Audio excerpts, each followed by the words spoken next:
Če ne bi bilo Evropskega parlamenta, bi bil ta svet, sigurno pa Evropa, še bistveno slabši. Bistveno manj bi se govorilo o dostojanstvu, človekovih pravicah in pa kratenju človekovih pravic v državah, kot so recimo Belorusija, oziroma zadnje tendence so tudi Gruzija, Rusija in še marsikaj drugje.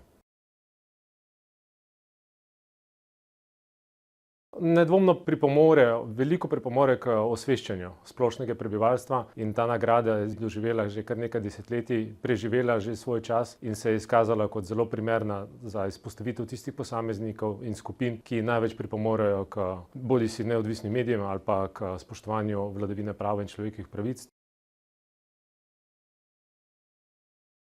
Nedvomno neko priznanje, vsaj simbolno priznanje. Namreč ti prejemniki se običajno borijo za to, kar se borijo in za kar se zavzemajo, zaradi vrednot, zaradi vrednostnega sistema, zaradi ideje, zaradi zgodbe, zaradi tistega, v kar verjamejo.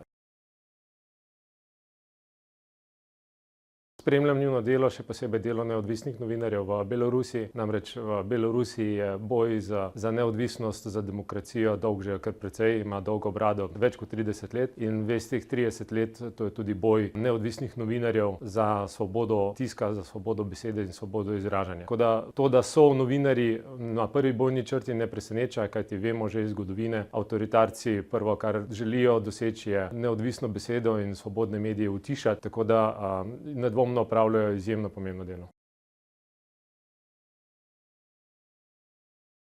Pomeni mogoče eno prispodobo, ko pomislim na te besede, pomislim na prispodobo žabe, ki se postopno kuha. Mogoče je ravno to slogan te kampanje opozarja, da svoboda, ki jo mi živimo v našem delu Evrope, ni nekaj samoumevnega, ampak je nekaj, kar lahko zdrsi. Svoboda, demokracija in pa vse vrednote, ki so povezane s tem, niso nekaj samoumevnega in mogoče slogan kampanje prav na to opozarja.